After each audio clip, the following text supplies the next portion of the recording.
우리 좌우 앞뒤 인사 한번 하겠습니다. 잘 오셨습니다. 오늘은 안개와 같은 인상이라는 제목을 가지고 말씀을 나누고자 합니다. 수수께끼를 하나 내드리겠습니다. 너무나도 오래되고 다들 잘 아시는 수수께끼지만 한번 또 내보겠습니다. 아침에는 4발로 걸어 다니다가 점심은 2발로 걷고 저녁에는 3발로 걷는 것이 무엇일까요? 잘 아시죠? 모르는 사람 있나요?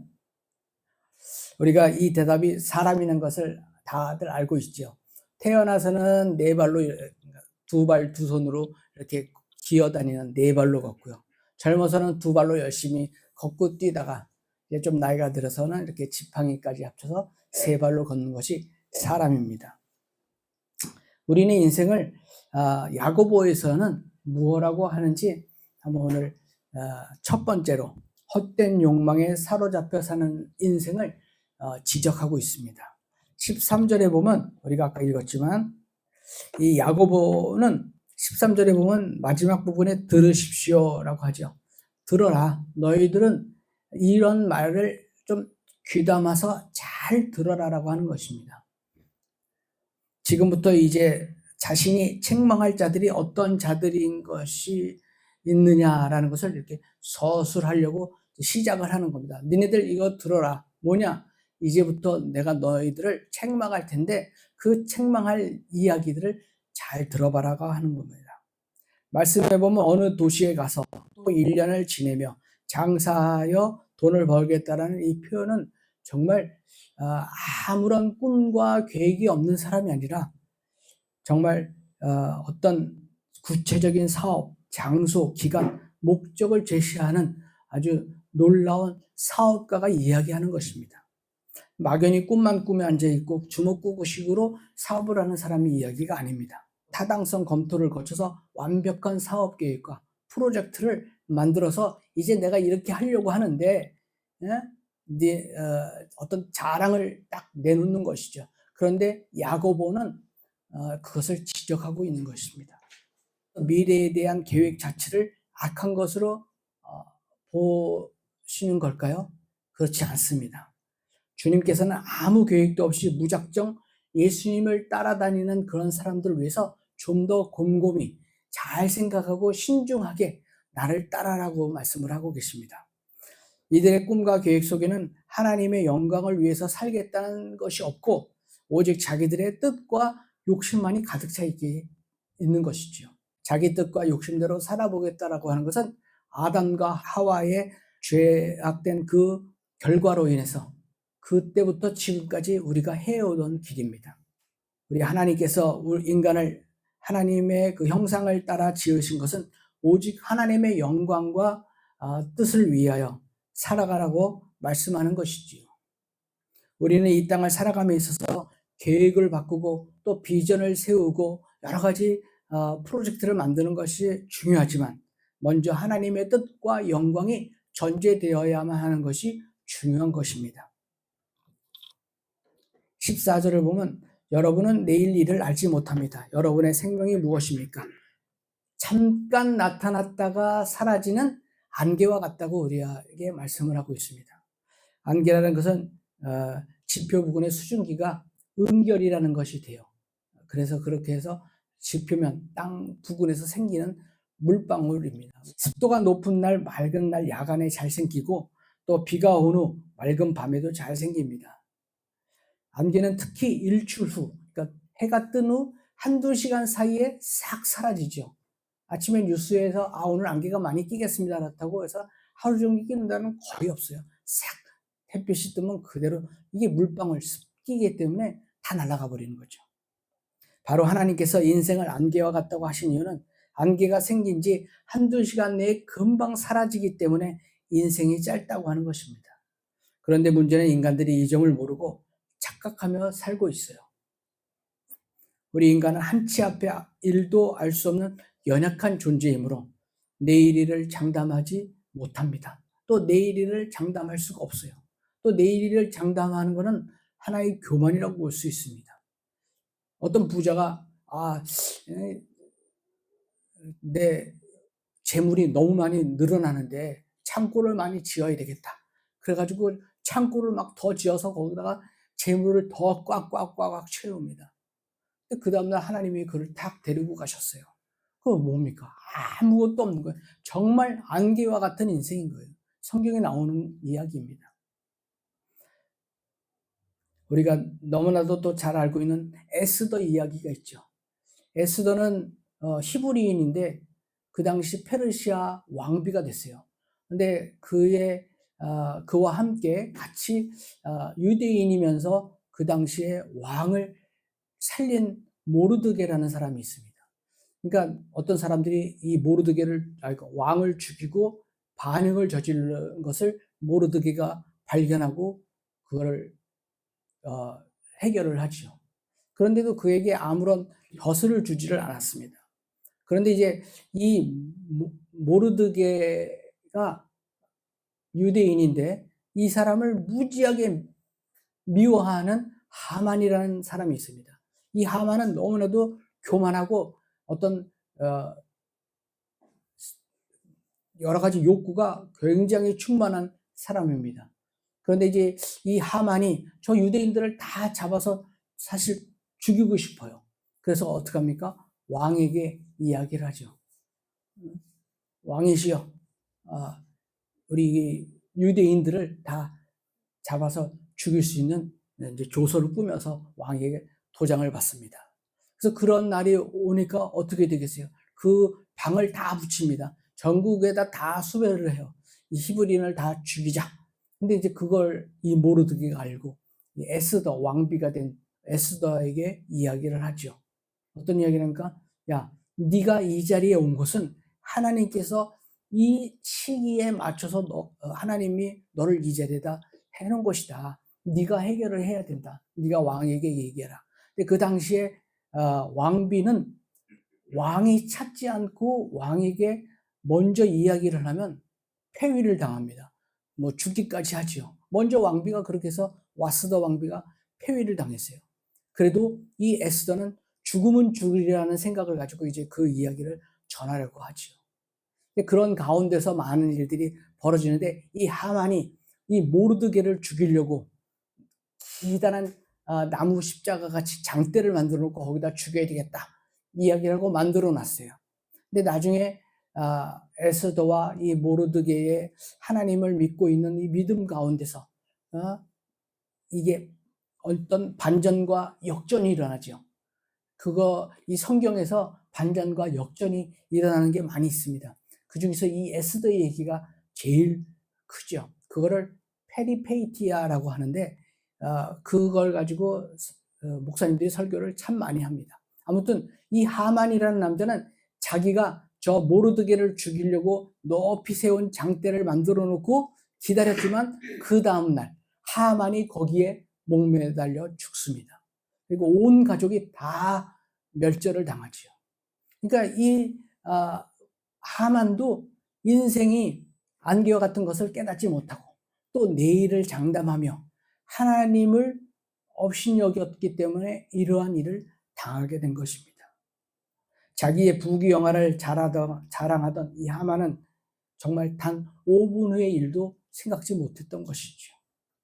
그런데도 예나 지금이나 우리 인간들은 미래의 일을 알고자 하는 허망한 생각에 사로잡혀서 온갖 방법을 동원하는데 이것이 교만입니다. 그리하여 까마득한 옛날부터 지금 첨단 과학, 정말 AI 로봇이 돌아다니는 이 시기에까지 별자리나 짐승의 내장이나 거북의 등껍질 등을 이용을 해서 점을 치고 나의 미래를 알아보려고 노력하고 심지어 귀신의 힘을 입어서도 미래의 일을 알아보려고 하는 것이죠. 좀 더 건전한 방법이라고 해도 어떤 통계와 확률, 수학적이고도 과학적인 방법을 이용해서도 알으려고 너무나도 노력을 합니다. 실제 미래의 일은 인간의 영역 밖에 있다는 것을 우리는 너무나도 잘 알지만 이걸 모르는 사람들이 너무나 많습니다. 하지만 인생이 알 수 있는 확실한 일 2가지가 있는데요. 하나는 사람이 죽는다는 것과 또 하나는 죽은 다음에 심판이 있다는 것을 우리는 기억해야 됩니다. 서울이 물난리가 났을 때 한 목사님이 잠자다가 난리가 난 거죠. 물이 집 안에까지 차고 들어와서 어떻게 할 수가 없어. 그냥 몸만 식구들과 몸만 밖으로 빠져나왔습니다. 너무나도 순식간에 일어나는 일이라 미처 가지고 나와야 할 물건조차도 하나도 가지지 못했어요. 그 목사님은 이런 생각을 하는 거죠. 아, 죽음도 이렇게 맞겠구나. 세상에서 소유하고 있던 물질을 다 챙기지 못하고 빈손으로 하나님 앞에 서겠구나라는 생각을 했답니다. 딱 맞는 비유인 것 같습니다. 이제 우리는 주어진 인생을 하나님의 뜻을 생각하여 그 뜻대로 살아감으로써 심판의 날에 생명의 부활로 나아가는 우리 예수님을 맞이하는 우리 복된 자들이 되어야 합니다. 야고보가 인생을 안개로 표현한 것은 당시 상인들이 주로 항해하던 지중해 그 지방에 안개가 참 많이 끼어 있어요. 그러니까 그거를 안개와 같다고 표현한 것이죠. 우리의 허무한 인생을 안개로 비유한 것은 참으로 적절한 비유인 것 같습니다. 중요한 것은 이러한 인생을 우리는 어떠한 자세로 살아가느냐, 이것이 참 중요합니다. 성경은 만사에는 모두 때가 있다고 하면서 때를 얻든지 못 얻든지 말씀을 전파하고 또 이 순간 사명을 위해서 최선을 다할 것을 명령하고 있습니다. 그러므로 우리 모든 여러분들은 성경의 가르침대로 우리의 인생이 화살과 같이 신속히 지나감을 깨닫는 지혜를 가져야 합니다. 빛보다 더 빠른 세월이라고 하잖아요. 사실 빛보다 빠른 게 더 없는데 이 세월이 엄청 빠릅니다. 그리하여 세상에 많은 사람들이 황금같이 귀한 시간을 허비함으로써 하나님의 책망과 심판을 받을 때 우리는 하나님께 영광 돌리는 자랑스러운 성도들이 되어야 합니다. 두 번째, 거짓된 자랑을 하며 살아가는 인생을 지적합니다. 16절에 보면 우리가 우쭐대고 자랑하고 있다고 하면서 그 자랑은 악한 것이라고 합니다. 자랑하는 거에 악한 것입니다. 이게 좀 지나치다 표현을 하지만 성경에서 그렇게 꼭 표현하고 있습니다. 그러니까 우리가 우쭐대고 자랑하는 것을 단지 허풍이라고 하기보다는 악한 것이라고 표현하는 것이죠. 우리의 인생과 미래가 자기 손 안에 있는 것처럼 이야기하는 것이 곧 교만인 것이죠. 우리의 모든 미래는 우리의 손에 있지 않고 오직 하나님의 주권과 섭리 가운데 있다는 것을 기억해야 합니다. 내 것이 아닌데 자기 것이냐 말하는 것이 사탄이 예수님을 시험할 때 하나님의 소유인 천하 만국과 그 영광을 야 이건 내가 너한테 줄게 이런 식으로 했던 것과 똑같다는 얘기입니다. 그렇다면 하나님은 이처럼 모든 인간의 자랑을 예외 없이 교만하고 악한 것으로 보실까요? 그렇지 않습니다. 인간의 자랑 가운데 가장 아름다운 자랑이 또 있지요. 왜냐하면 잘 알고 계시는 예수 그리스도를 자랑하는 겁니다. 이 예수 그리스도는 모든 이들에게 구원과 생명을 가져다 주시기 때문이죠. 그런데 우리 인간은 자랑하지 말아야 할 것을 자랑하고 또 자랑해야 할 것은 하지 않고 있으니 참 안타까운 일입니다. 사실 저조차도 마찬가지지요. 우리들은 세상의 사람들처럼 확실하지도 않고 또 내일의 일을 자랑함으로써 허풍쟁이가 되지 않고 그리고 또 책망받지 않는 어리석은 자들이 되지 않도록 우리는 깨달아야 합니다. 세 번째로 선을 행하며 주의 뜻을 따라 살게 됩니다.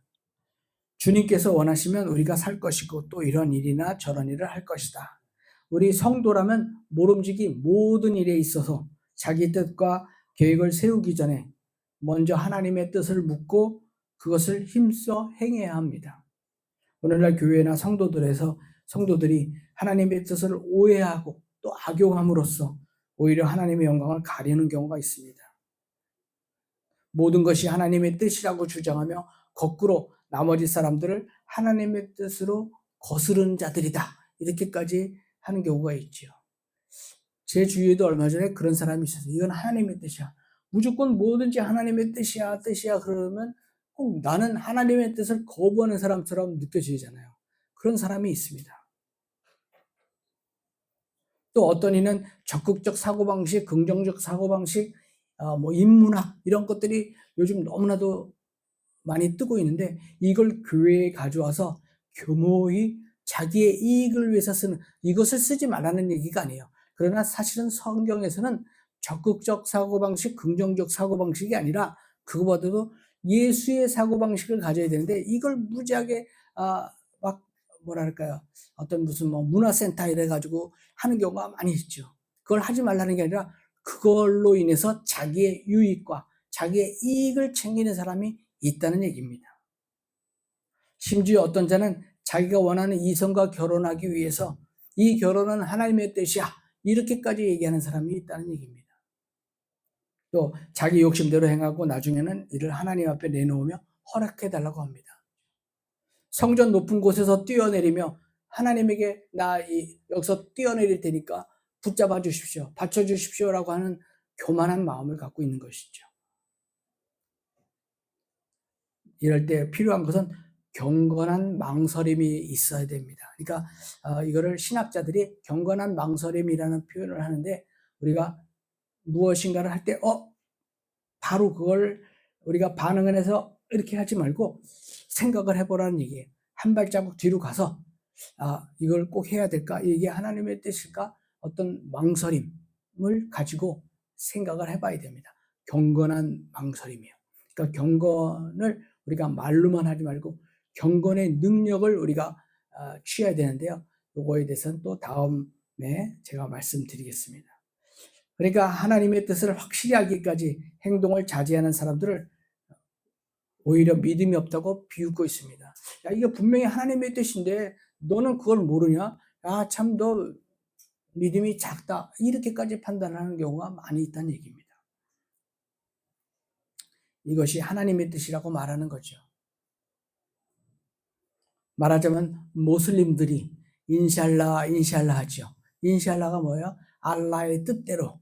그럼 뭐든지 그냥 인샬라 해요. 그럼 그건 알라의 뜻대로 이렇게 이야기를 하는 거죠. 그거와 다름이 없습니다. 하나님은 우리에게 자기 인생을 개척할 수 있는 독립적이고도 자유로운 존재를 주셨습니다.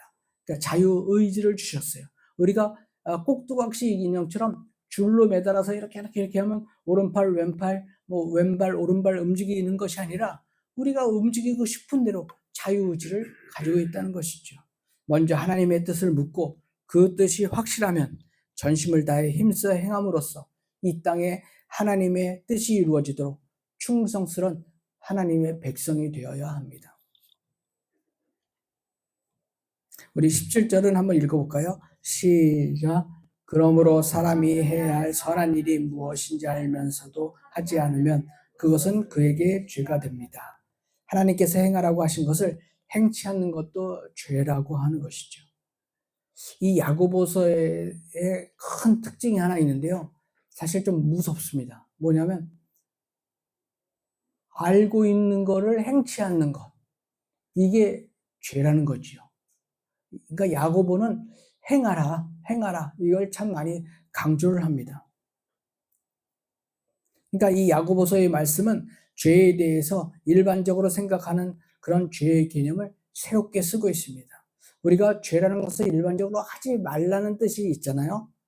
그러나 이 하지 말라는 거는 하고 해야 할 것은 안 하는 게 우리 사람의 속성인 것 같습니다. 십계명 가운데 살인하지 말라, 간음하지 말라 등의 계명을 어기면 어기면 큰일 나. 무서운 죄야. 더 이상 그런 죄를 지으면 안 돼. 그리고 우리가 좀 뭐랄까요, 경각심도 갖고 좀 이렇게 하는데, 부모를 공경하라는 등의 계명에 대해서는 훨씬 가볍게 생각하고 있지요. 그러나 하나님께서 모든 계명은 같은 수준으로 보고 있는 것이죠. 분명 성경을 보면 하나님께서는 같이 심판을 하십니다. 하나님 앞에서는 하지 말라는 명령을 하거나 하라는 말씀을 실행하지 않는 것 모두 동일한 죄입니다. 그런데 오늘날 많은 사람들이 이러한 사실을 모르고 단지 큰 실수나 불법을 저지른 일이 없다면 나는 인생을 후회 없이 살았어, 나는 법 없이도 살 수 있어, 이렇게 크게 교만이라는 얘기입니다. 우리 사랑하는 성도 여러분은 우리 하나님께서 우리에게 세상 사람들보다 훨씬 차원 높은 삶을 요구하신다는 사실을 기억하며 불법을 하지 않는 소극적인 수준에서 만족하고 있으면 안 됩니다. 그 다음 단계로 꼭 오시기 바랍니다. 우리가 어떤 법을 지키고 못하는 것도 초등학생이 아니라 성인 수준의 시민으로서의 법을 지키듯이 지켜야 합니다. 물론 법은 아이들이 더 잘 지키죠. 하면 안 된다고 그러고 길 건널 때도 반드시 손 들고 건너잖아요. 그런데 시민들은 어떻게 해요? 막 불법으로 횡단도 하고 막 길 막 건너잖아요. 그러니까 그런 행동을 한다는 게 아니라 이 생각과 개념을 시민적으로 올바르게 가져야 된다는 얘기입니다. 그러니까 아이들은 길 건널 때 한번 보셨어요? 막 뛰어다녀요. 걷는 애들 별로 없어요. 왜? 뭔가 이렇게 찔리는 것이 있나 봐요. 그리고 우리는 어른들은 뛰는 사람 봤습니까? 물론 시간이 다 가면 막 뛰는 사람도 있겠지만 일반적으로 볼 때 그렇다는 얘기죠.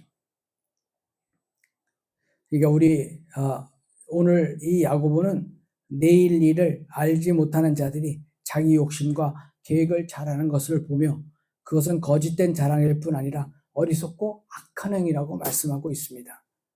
따라서 우리 성도는 인생은 안개와 같은 존재임을 기억하고 인생의 모든 길이 오직 하나님의 섭리와 주권하에 있음을 인정하는 겸손함을 잃지 말아야 합니다.